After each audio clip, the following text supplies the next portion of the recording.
Megan Thee Stallion is singing our brand new SmackDown theme song. Well, that's just one of her own songs and WWE's using it, but I much prefer that. It can be like, man, here comes the SmackDown, I'm gonna take you and give you a brown down. I mean, that kind of sucks, because one, that would be what I would sing, and two, I just rhyme down with down. I'm like Avril Lavigne. Also, we have a brand new logo, and apparently the show's name is now C-Mac Zone. Man, do I like C-Mac Zone. Anyway, let's take the finger of power, and it is SmackDown, back on the USA Network. So WWE was making a big deal of it, and essentially, this is a review show with me, Simon Miller. So let's give the good bits an up, and the bad bits are down. But yes, because SmackDown has gone back to the USA Network. Triple H came out to start the thing, because he loves doing it, and he was like, man, I remember the first SmackDown 25 years ago when I took on The Rock. And that's true. Shawn Michaels then screwed over the Great One and DX were back. I remember watching this, I was very surprised. I think at the time I was eating skills. He also thought we should start things big time, so it was the cage match for the WWE title between Cody Rhodes and Sikoa. And listen, we had all the bells and whistles here. There was just one issue. Nobody thought Solo was going to win. And he didn't. I still had a good time though, mostly, because when the cage was coming down from the ceiling, we had that old riff. Dun dun dun dun dun dun. They must have been using that since like 1996, which means it could be my child. I don't know what that means. Now, Cody did start hot here because he grabbed Sikoa and threw him into the cage when he thought, I'm just gonna run at this guy's, and Sikoa backdropped him into the steel. And I was like, well, that's it. He's totally done. That's the point of a cage match. Somehow Cody kept going. Solo then got a hip attack and went absolutely nuts with headbutts, to the point Cody Rhodes was busted open. So I don't think we're in Toto anymore, Kansas. When was the last time we saw blood on SmackDown? I think it's been a long ass time. Solo didn't have the best plan ever, because it was just to continue headbutt everyone, and it must have hurt him a little bit when he basically threw Cody or tried to give him a power bomb. So Rhodes grabbed the cage, and man, he hit a Cody cutter from there. That was pretty damn good. It also got a 1-2-ooh when they both decided to climb the thing like they were in Bowser's castle. And the suplex they did, this thing was getting crazy. Sikoa then hit some spinning solos, so Cody Rhodes came back with the disaster kick and another Cody cutter for a 1-2-ooh when he decided, you know what, it's time for the crossroads. He didn't do this. Instead, though, Solo was able to reverse that and he unleashed this combo. And yeah, it ended with the big splash and it got a 1-2-ooh, but I just sat there doing this, wiggling my tush, because again, in no world on SmackDown was Solo Sikoa going to become the brand new champion. Rhodes then tried to escape when Sikoa went for another hip attack, but because it was near the door region, Cody almost crawled out or left via the door, which would have been totally lame, when he just hit a crossroads out of nowhere. Randy Orton's gonna sue it. Now Solo kicked out because of course the crossroads only works when you hit it 3 times in a row. When Cody climbed to the top of the damn cage and he did a crossbody. And man, we do not give this kind of stuff credit. That must be absolutely terrifying. It's like being up a mountain. Cody then thought about using the door again to leave, so Solo slammed it right in his face. When this idiot, he was gonna use the big thumb and he missed. I was like, dude, your thumb isn't even that big. How the hell do you not hit this? It meant he was left totally open for a crossroads, and Cody Rhodes got the 1-2-3. And again, even though there wasn't much jeopardy here, it was such a fun match to watch, and it did have pay-per-view premium live event feels. I thought it was very well done. Of course, the Bloodline was here instantly to beat his ass. The way they climbed over the cage was pretty cool. But this Jacob Fatu, he hit one moonsault when Solo said, no, do it from the top. I was like, yeah, let's not do that. You're gonna kill him. Of course, this meant somebody from the back had to come out to help Cody Rhodes. And given that it was the first SmackDown back on the USA Network, it was none other than Roman Reigns. Big pop. As ever, he was cooler than an ice cube because he just locked himself in the cage when he just started beating everybody's ass. And even though Solo Sikoa tried to stop this, Roman was like, no, that ain't happening, and he punched him right in the face. So we should all dream to be booked like Roman, and eventually it was Jacob Fatu that did save Solo. This is when WWE set up the shot. Roman was looking at Jacob, and Jacob was looking at Roman. They know this is gonna be a big time match. It didn't get anywhere because Solo Sikoa then dragged him out as the Tongas attacked again. And on this night, they were just cannon fodder, because Cody Rhodes was then okay. He must have taken his Phoenix down. He whipped their ass. Roman Reigns whipped their ass, which means this segment ended with Cody and Roman in the ring. I mean, who had that on their bingo card? They also looked at each other like somebody looks at their ex-partner. It was very awkward. Do not worry, there is going to be more between these two later on in the show. But yeah, let's just say for some reason you've gone, oh, I haven't watched WWE in a while. You've turned into Kermit the Frog. I'll tune into this. Pretty sure you would have stuck around for the rest of the show.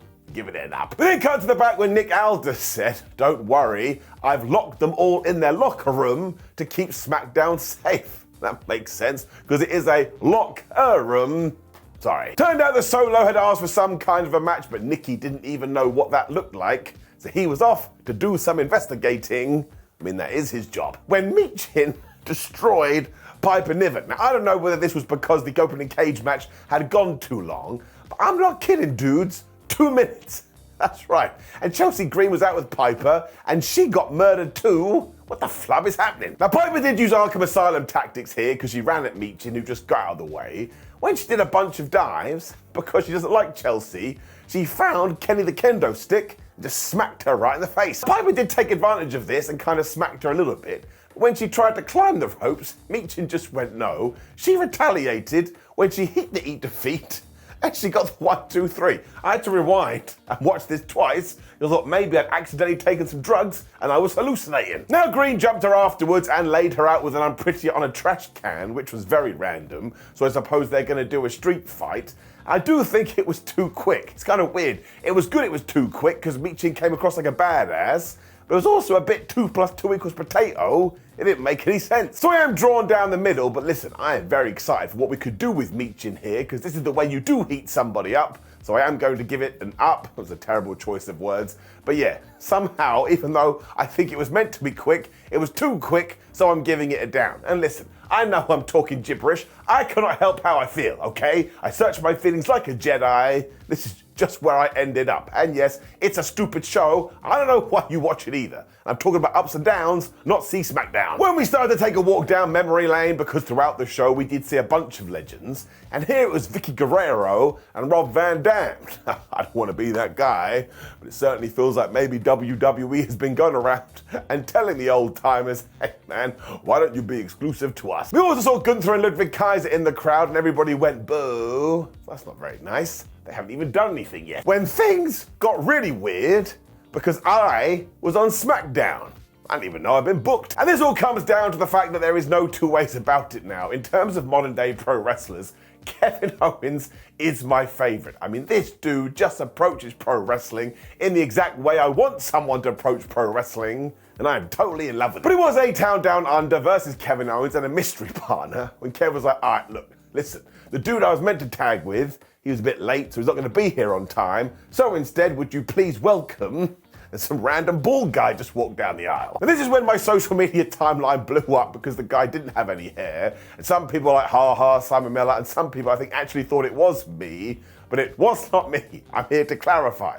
But I must say, this tickles me pink. I appreciate the love. Instead, it was Ricky, as he did introduce himself, and because WWE crowds are so good these days, they chanted Ricky, and in case you want the inside scoop, yes, he is an independent wrestler, and he's been going for a good old while. Grayson Waller and Austin Theory thought this was hilarious. Kevin Owens was brilliant, because he's like, yeah, we can do this, no problem, when a stagehand ran to the ring and said, Kevin, he has arrived. So because Kevin Owens loves turning on tag team partners, he gave Ricky a stunner when Randy Orton's music hit. Some people had been saying there's no way it's going to be Randy Orton. Do you watch the show? It was so obvious. Otherwise, though, once again, this was just meant to be a world of fun. Because even though Grayson Waller and Austin Theory did steal some of Randy Orton's moves to get up on the up here, eventually, after Kevin Owens had been beaten up, he did the greatest hot tag ever. Because to escape, he ran out the ring and he got in the ring. His hand was warm. He tagged Orton. Randy just kicked everybody's ass. He did some snap slams. And the announce table, of course, was getting wrecked because Randy loves doing that too, when Kevin Owens basically took a mimic potion and then he started doing all of Randy Orton's offense when they both fell to their knees or to their stomachs, I suppose, or their tum-tums, and Randy Orton gave the RKO and Kevin Owens gave the stunner when Randy pinned Grayson 1, 2, 3. I mean, that was that. It was really easy. So I think it was just done to make people happy, and I'm never going to get mad about that. And I would imagine next week, Grayson Waller and Austin Theory finally do break up, because it really is time. Like, I appreciate that we have been patient here, but I think most of us have been waiting for this since 1942. But honestly, you would have to be a real grouchy person not to have gotten something out of this. It was just, why don't you sit down and have a good time with me? I did have a good time, and again, Kevin Owens is the modern day GOAT. Up. Nick Aldis was then back because he said he had sorted out this situation. I was like, bro, that took you way too long.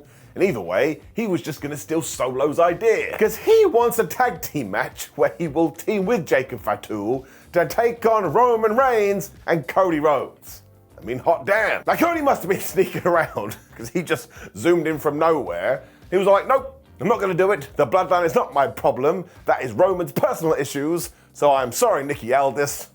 I'm out. Now, do not worry, because he was totally lying here. We'll get to that later. We did have this ridiculous skit with Nia Jax, Tiffany Stratton, and Pretty Deadly. They were basically doing some fishing, and once again, they really are the best. Nia then came to the ring, because she mostly wanted to say how great she was. She was like, man, I won Queen of the Ring, and man, I won the Women's Championship, so I'm having a great time. The question is, who do I beat up next? Because Nick Aldis had told her she will have to defend the belt at Bad Blood. When Bayley interrupted, Bells was like, listen, you are having a good year, and it's been way better than your first run, but let's face it, the bar for that is pretty low. That's a pretty good line. She's also so confident she could beat Nia Jax when she started to drive a wedge between her and Tiffany Stratton. She was like, whoa, how could you possibly be friends when she's walking around with the Money in the Bank briefcase? Which, of course, is when Tiffany Stratton came out and was like, don't you talk about me that way, I don't like it. Now, for about 8 milliseconds, it looked like it was going to work when Nia was like, I see what you're trying to do, and I don't like it. This is when Naomi walked out, and I was like, wait a minute, what the flip is happening? Nothing anybody has said would have convinced Naomi to walk out, but damn it, she decided she was going to do it. Now, for some reason, she felt like everybody was going to fight, which is an insane thought process, because again, she hadn't even been here, when she was also like, I think I deserve a title shot. I was like, Naomi, you are definitely underutilized in WWE, but I've seen your win-loss record and you don't. Because wrestling is ridiculous, Nia Jax was just fine with all of this, although it's not going to be standard procedure, because we're going to have a tag team match. Now, I may have got this wrong, so please do forgive me, but I do believe it will be Nia Jax and Tiffany Stratton taking on Bayley and Naomi, and if Bayley and Naomi win, whoever gets the pinfall will become the #1 contender, but if Nia Jax and Tiffany Stratton win, whoever takes the fall has to leave SmackDown forever. Now, I suppose that could be quite good because, of course, even though Bayley and Naomi are friends, if they are going for pinfalls but they want to be the #1 contender, they could screw each other. And again, if they do lose, they're going to have to go to Raw. It's not like the biggest stakes. Raw's a pretty good show. I actually kind of feel like Bayley may benefit to go to Monday nights because she once again is underused by WWE. But listen, if you like a bit of ridiculousness in your wrestling and you like a bit of sports entertainment, I actually quite like this idea, and it will make the match at Bad Blood some silly Billy fun. Also, I bet that doesn't happen, and instead Tiffany screws up, meaning that Naomi or Bayley does become the #1 contender. Then Jax can be like, I think you did that on purpose, and I don't like you anymore. I do have to say, I hope the Women's Championship on SmackDown gets a little bit more focus, because it does feel a little bit wishy-washy. This was alright, this was fine. Nia Jax I find very funny. Up. Nick Aldis then made it very clear he was about to go to the ring to talk to Roman Reigns, so he may as well have said, please don't change the channel when we saw some more legends. So just go back to what I said earlier. William Regal was one of these dudes too, so that year period must be over when it was time for Andrade versus Carmelo Hayes round 5. And I tell you this, my friends, they totally cooked. Now, a US title shot is on the line for this, so Carmelo was well wound up, because as soon as the bell went ding, ding, ding, he attacked Andrade. I was like, bro, that's a good strategy. Andrade had a much better idea, though, because he just pushed Carmelo off the top rope as soon as he could.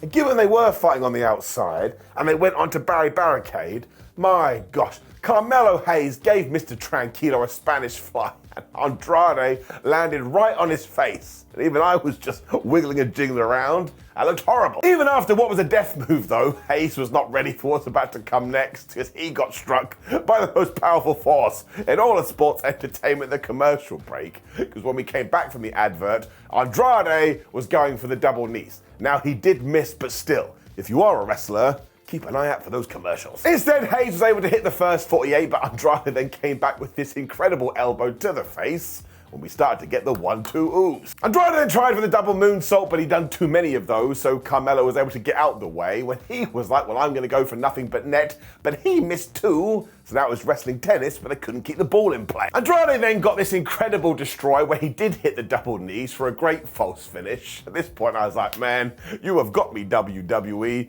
I can't call it. I don't know who's going to win. The reversals and switches then started, and they're just such good wrestlers, and they have great chemistry together, so they should take a science class when these maniacs went to the top ropes when Andrade was like, haha, I'm going to hit you with an avalanche version of my finishing move. He hit the message, and he got the 1-2-3. He is going for the US title. Turns out LA Knight is a weirdo too, because he came out instantly, meaning he was just behind the curtain, and he basically went, well done, Andrade, yeah, but you're not going to win my title next week, yeah, now I'm going to go, yeah. That's right. Thanks for coming, bro. See you soon. Now I'm going to guess that Carmelo Hayes gets involved here, and we probably set up a 3-way. But listen, given what I've seen from these two, and LA Knight never misses, that could be pretty damn good. I enjoyed this muchly. Bianca Belair and Jade Cargill were then backstage. They were just like, man, so happy that we are the tag team champions again. It didn't really make a call out to anybody. For goodness sake, can they have some challenges? Nia Jax and Tiffany Stratton then walked in because they look much like Naomi, but Nia also wanted to tell them, don't forget I beat you both in the Queen of the Ring. And they stormed off. Listen, don't make Nia Jax and Tiffany Stratton the #1 contenders for the tag team titles. They've already got stuff to do. Then we got to our big segment of the evening, which was essentially the same as our first segment of the evening. But why not? But Nick Aldis and Roman Reigns were back, and all the crowd is chanting OTC, and Michael Cole is referring to Roman as OTC. And I was like, wait a minute, this dude has never actually told us what OTC means. Now, of course, it means only tribal chief, or official tribal chief, or original tribal chief, but what if it means off Timmy's cat, which means you are now supporting the murdering of cats? Shouldn't have said that, it's really dark. Roman is a weird dude as well though, so he just stuck his hand out so Nick passed him the contract. When he rolled his eyes like, oh man, you're such a moron, because he wanted the microphone, he finally had some things to say. Now this was great instantly, because Roman Reigns isn't now a kiss-ass babyface. In fact, he's the same guy. He's like, man, I don't need anybody, I don't need you, I don't need them, and I don't need no contract, because this is bloodline business, and that's family business, and I'm gonna sort it out. He also made sure to say he doesn't want any help from Cody Rhodes, and this was brilliant, because the fans didn't know how to react, and that's what you want. It's like Superman and Batman going at it. You don't know what to do. Roman also made it very clear that even without the Ula Fala, he is still the tribal chief. That doesn't make any sense, because the whole time it has been about possession when he said, yes, I am the only tribal chief, the official tribal chief, the OG tribal chief, whatever you want to say.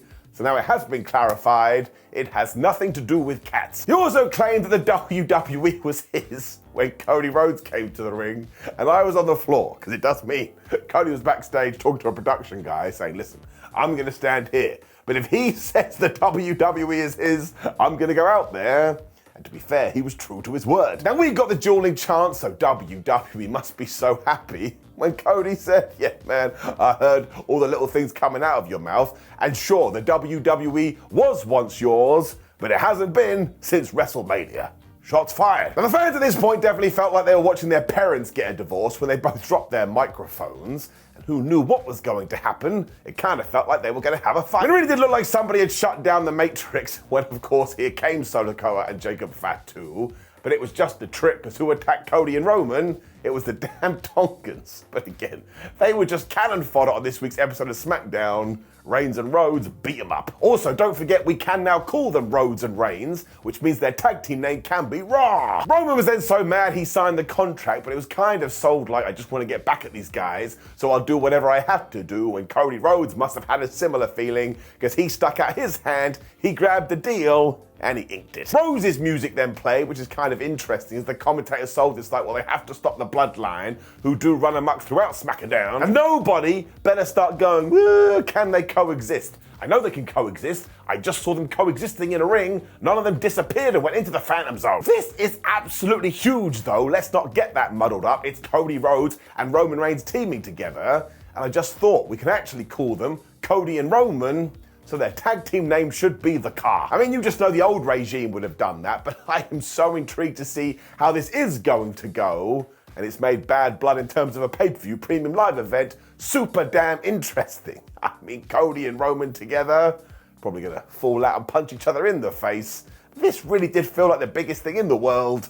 Give it up. You have to imagine that The Rock is going to get involved in this angle soon too, because he's not going to be pleased about this. So yeah, in terms of coming out with guns a swinging on the USA Network, SmackDown is getting it up. Now, please do leave me a comment below and let me know what you thought about last night's show. Like the video, share the video, and subscribe. Click the video on the screen, which is ups and downs from Monday Night Raw, to get all my opinions on WWE. But otherwise, my friends, the weekend is here. Have a wonderful time, and I'll see you soon.